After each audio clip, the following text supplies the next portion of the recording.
That's a partial explanation. I think last year we tried to give you some of the main reasons why, and I know it's very frustrating. It's so counterintuitive. You would have thought after you lose 20% or more of your caseload that costs would have dropped, right? But it can be at least largely explained when you think about employee compensation increases, particularly pension costs and retiree health care costs. You have the opening of the Stockton facility that added $300 million. You have added lease revenue bond cost because of some of these new beds that we have been adding. And clearly, as you've reduced the number of people, whether it's because of the standardized, staffing model that they're now using, or just because you have large, relatively fixed healthcare costs, as you reduce the caseload, you just don't get the same reduction in average cost. It's much less than you would expect. So we can explain a lot of it, Senator, but I know it is very frustrating to see those numbers be relatively similar pre-realignment and now. It's a hard sell to the public who sees that cost not go down, but rather up, and the public becoming less safe, not more safe. It's a little bit difficult for them to get their handle on, I suppose. The rainy day fund, how do you see us kind of managing that rainy day fund as far as putting money into the rainy day fund? How should the legislature manage it prudently and cooperate with the administration? Well, are you referring specifically to the proposal by the administration to add the $2 billion? Yeah. Well, as I said, I think you want to be careful about doing that. And again, it has nothing to do with what I feel is important, that is building up your reserves. It's just remember that Proposition 2 set up a process that was kind of automatic. It took it out of the hands of politicians, governors, legislative members. It made it sort of an automatic process. That's what you sort of sold to voters, that this would happen. The governor's now come along and said, well, I want to put more money into the BSA. Again, that's perfectly understandable. Just remember, though, you have very strict rules about when money goes out of that fund. Again, you don't have a lot of control over that. The governor has to call a fiscal emergency. It has to be based on a specific formula about whether the funding you could support is equal to, prior year spending. But you don't have any control over that at all. So that's why I say it's not necessarily a bad idea, but I would be cautious about putting that in. Certainly wait until May and see where you are, but you can still put it aside in any type of reserve you want, whether it's the SFEU or a different reserve, set it aside for different purposes. But you would then maintain control over that. And so that's the only caution I would have. At the least, though, that proposition has certainly helped us gain some control over the spending in the state of California, has it not? Indirectly, by taking the money automatically off the table. That's my point. For making commitments. Yeah. Thank you. Thank you, Mr. Thank you, Senator. Thank you, Senator Nielsen. Senator Wolk, then we have Roth, Morlock, Mounting, and Mitchell. Thank you, Mr. Chair, and thank you very much for the presentation. As chair of the Resources Subcommittee, I just want to briefly highlight some things and ask a couple questions. First of all, the budget is a good one with respect to resources, definitely. Many of the hearings we had last year, some of which were very difficult, frankly, some oversight hearings we had, actually there are improvements in some of the recommendations that have been asked for a long time. So the reform of the Environmental License Plate Fund shortfall, which is just sort of been a thorn in everyone's side, is fixed. Thank you for that. The marijuana cultivation enforcement, we have a program that's funded in front of us that we'll exercise oversight over, but that the administration has come forward with a really detailed program. The two areas of concern, and in parks, well, two areas of concern, well, there are more than that, but toxic DTSC, certainly everyone has been focused on that for a couple of years, and we'll continue to exercise some oversight over, the increased funding and how they're performing what else needs to be done, where the gaps are, particularly in the light of many of the issues that we know about in the state, and that has to do with Dogger as well. So we've spent a lot of time on that. My colleague, Fran Pavley, and Senator Nielsen, we've spent quite a few hours on these, on Dogger, on TSC, DTSC, and I think there's been improvement in developing the infrastructure, so we'll take a look at that. Questions. I want to look at the proposal on cap and trade revenues is actually pretty good, even though we did not come to an agreement on the expenditure of the funding, and that was held. The negotiations that went on, I think, resulted in a lot of good proposals, and it's a great start. The carbon sequestration, healthy forests, the Strategic Growth Council, I mean, there's a lot that's really good and responsive and reflects, I think, a lot of consensus in our discussion. So that's a good thing. The Proposition 1 water bond, with respect to the statewide allocations, there's a great deal of funding that is starting to go out, and the administration is really pushing hard, and that's all good. There is no longer a Klamath agreement at the federal level, and that's a great deal of money that's allocated in our the budget. I think there's a real question as to what happened to Tahoe and the expenditures statewide allocation, which was really called out in the bond. Maybe there's another proposal for that. So we can talk about that at committee hearings. But I do want to raise the issue of the funding, which is clearly for Prop 1 is not to be used for the tunnels. And what I want to thank you for is in the infrastructure plan, which you put out, coincides with this, on page 26, there is really clear language that acknowledges that some statewide water investments aren't eligible for Prop 1 funds, and that includes the Cal Water Fix infrastructure and mitigation requirements, which will be made by the water users of the State Water Project and the Central Valley Water Project, who benefit from improved reliability. That's really clear statement, which I think, Mr. Chair, I would ask that we consider that language as we look at the specific expenditures.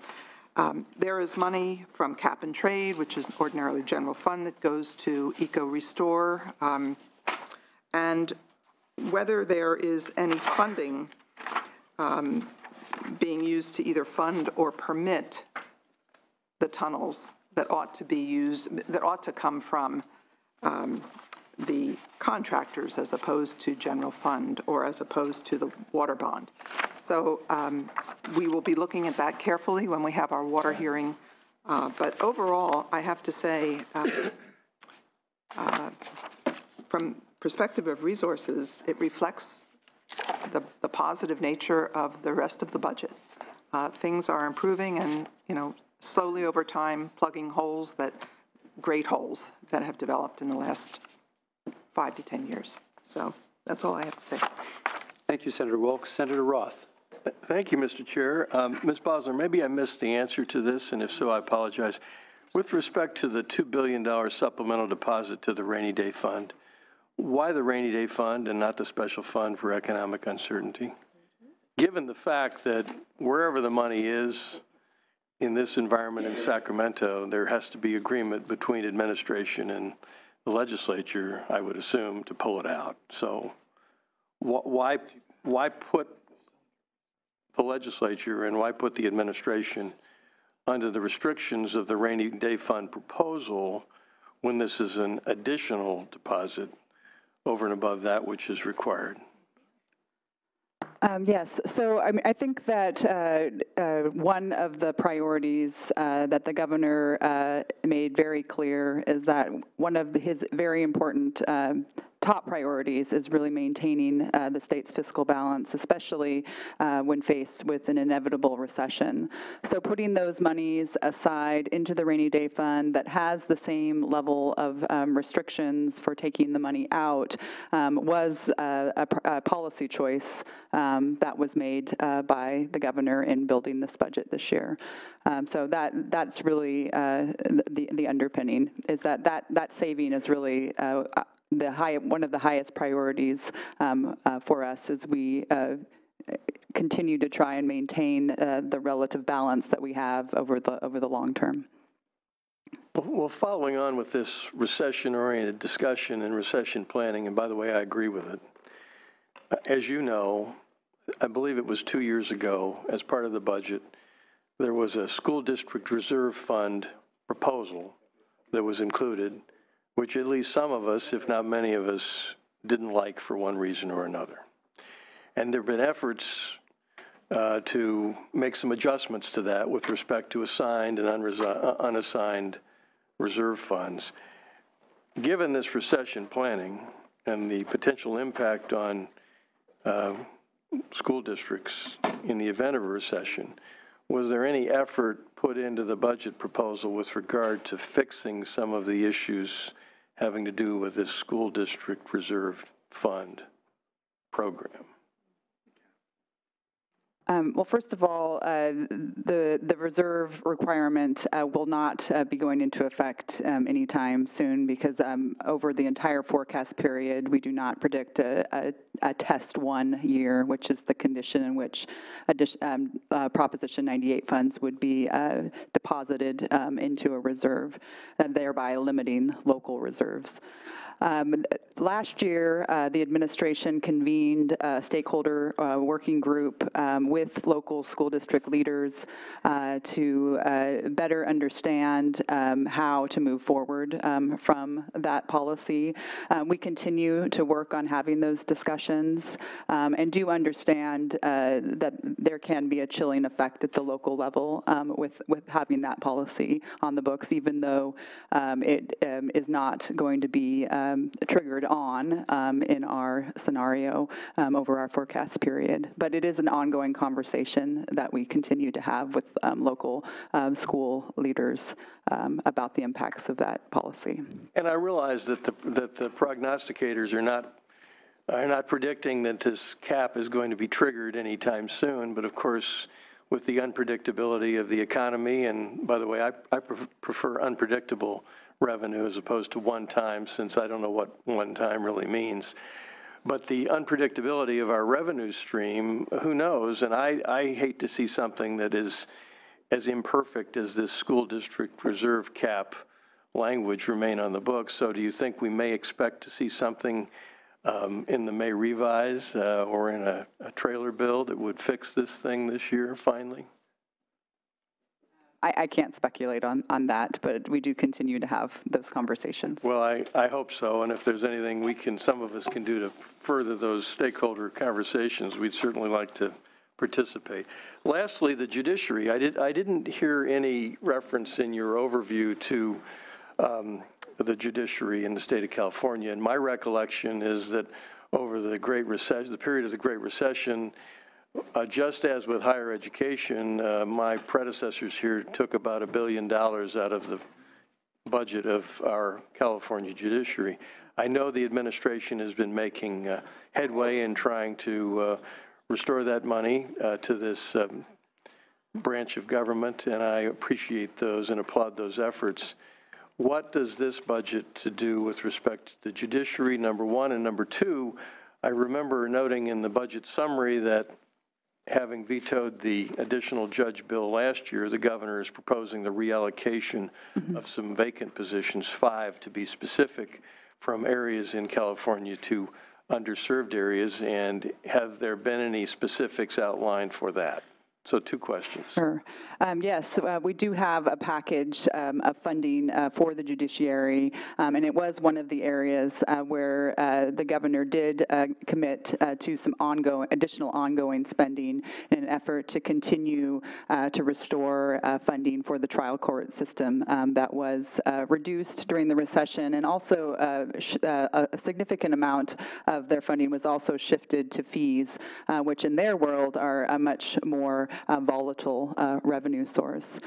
So this budget contains $190 million for the judicial branch. This includes $44 million to the trial courts that are ongoing in nature. It includes a $20 million increase in discretionary monies for the trial courts, and also continues the policy that we set in place 2 years ago to also make adjustments for pension, retirement, and health care costs that are really outside of the control of the local trial courts.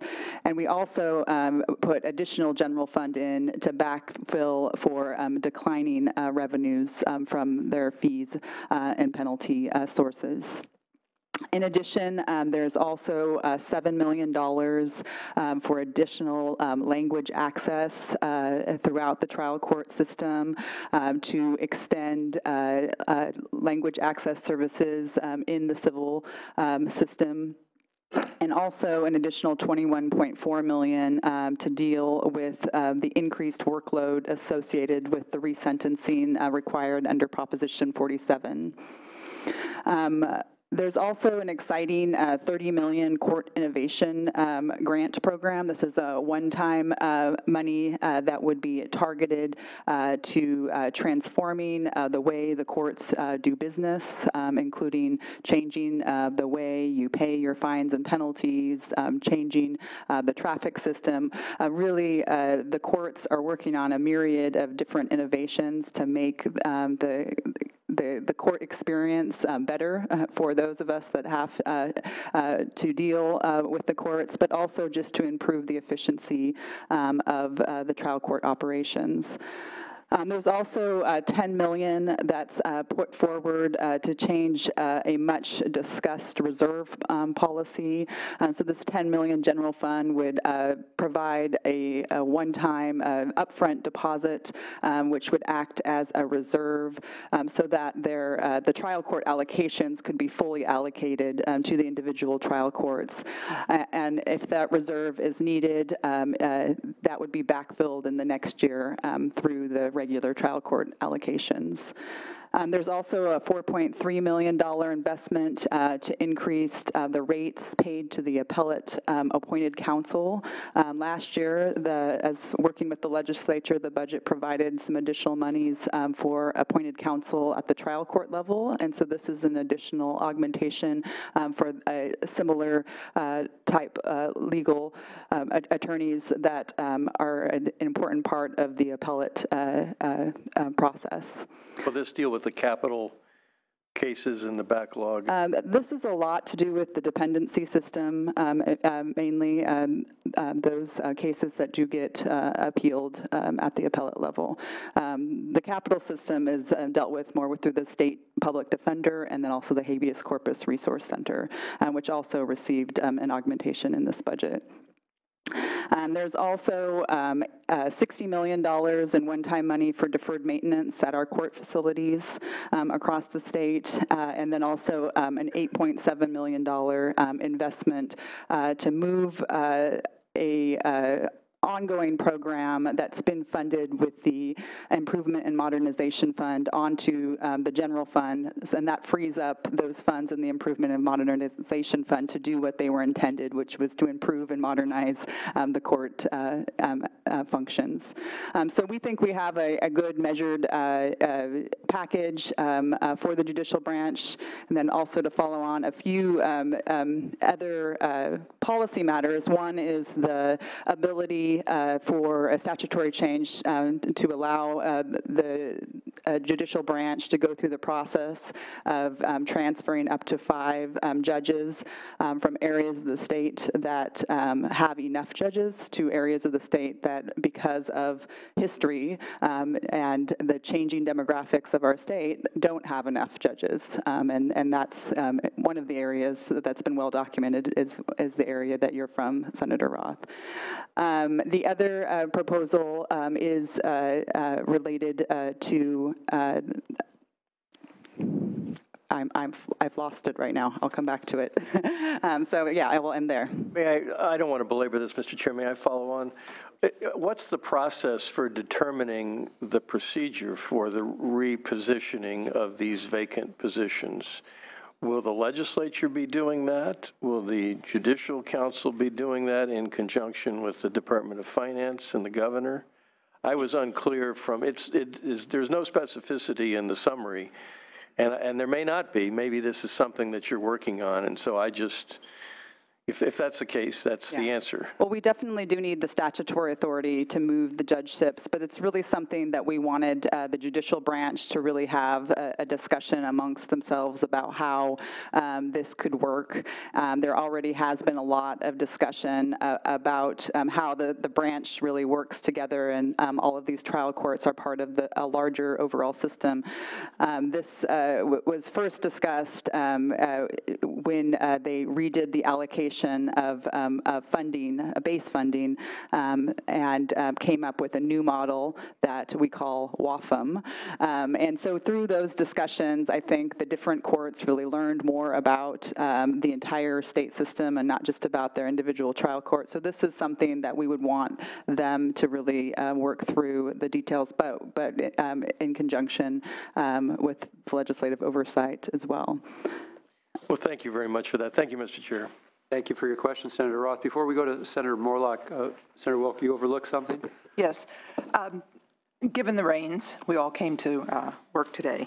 I wanted to thank you for the $100 million general fund in the Delta Levies program. That has, that's been sporadic. I mean, either there's bond funds or, if we're lucky, there's some funding. So the recognition that that's a general fund expenditure, I appreciate that very much. So thank you. Thank you, Senator. Yeah, that's just so you're, I didn't make that clear in my remarks, and I should have. The $500 million that we've allocated to deferred maintenance, 2 expenditures that are new this year are $100 million for the Delta levies, and then $60 million related to the trial court. So those are really 2 additions. A lot of the other proposals are just working down that long list of deferred maintenance at our other state facilities. Thank you for highlighting that. Senator Morlock. Thank you, Mr. Chair. Just a few quick questions based on Ms. Bosler's slideshow, just page 3, 6, and 8. The first is your capital gains and just the unpredictability of your revenues. And so I want to have a little fun with you and Mr. Taylor. Mr. Taylor sat down and told us we should all be comfortable with the income projection. So, Mr. Taylor, what kind of economic model are you using to make us feel comfortable about the numbers that are being anticipated for revenues? Well, our revenue models, obviously, they depend on the tax, and there's even the components of the tax. So we would have models that try to predict capital gains that are based on various factors, including the current status of the market. So it just sort of depends on which components. I think the difference that we've basically had between finance and us the last 3 years have centered around the capital gains estimates. So I'm seeing that 67.5% of the general fund is from personal income tax. Roughly 2/3, yes. Yeah, that's massive. And then 10% of that is capital gains revenues. I think that's about right. Depend on the year, obviously, but. And then you work with data from the Franchise Tax Board?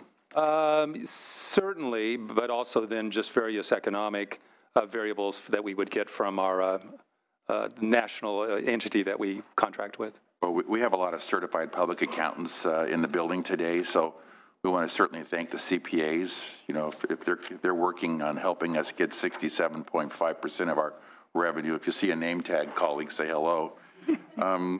Also, I'm finding when I drill down through Franchise Tax Board data that some 17% of our population is paying 87% of the personal income taxes. So that's sort of a scary number when you have so few that are paying so much. And so we're relying also on Prop 63 funding for those with adjusted gross income in excess of $1 million. And so are you tracking that at all, and you're mining that data to see what's happening with that population? We're trying, obviously, FTB is in a much better position to do a lot of that, but in making revenue estimates, particularly when you have to estimate what Proposition 30 brings in, you really have to have the breakout, not just of the overall tax base, but by income group. And so we have some reasonably good data. If you want to get into this more, I can have Mr. Cisney come up, but obviously you need to have that breakout because of the different marginal tax rates affecting different people. Well, even my last conversation with someone this morning was, hey, I moved to Nevada.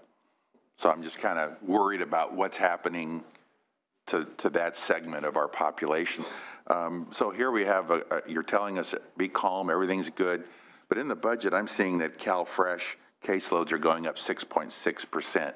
So what does that mean? Does that mean we have a really bifurcated population? 1/3 is poverty and less and growing, and what's happening? Certainly you've had this greater dispersion, as you just described, with a lot of wealth concentrated at the upper end and a lot more low-income people. We have a fairly high poverty rate. So yes, I think that's an accurate description. And that's all built in your model? Well, sure. I mean, again, there's probably half of the households in the state, or half the adults in households are in households that don't pay any income tax. So that's really important as far as forecasting caseload growth and other factors. Not so important for income taxes, where, as we just talked about, you have to really know that distribution of the income by classification. Then page 6, on the rainy day, some of this might have been asked already, but when you determine what to pay down, how do you determine that? What are the priorities? Do you look at, say, interest rates, or are we even charging interest rates on some of these internal loans? Some of the interest, there are interest required on some of the special fund loans.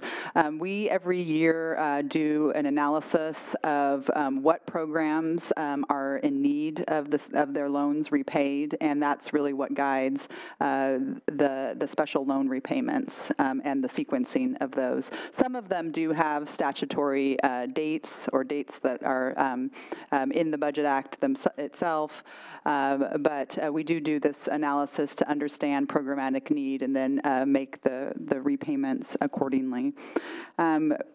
As other priorities, we also prioritized spending some of the money to pay down the debts owed to schools that are eligible from Prop 2. And then last year, we started a 2-year commitment to the UC to pay down some of their retirement liabilities as well. So those were the priorities. They were certainly policy choices, with the caveat that there was an analysis done on the special fund loans to make those repayments based on programmatic need.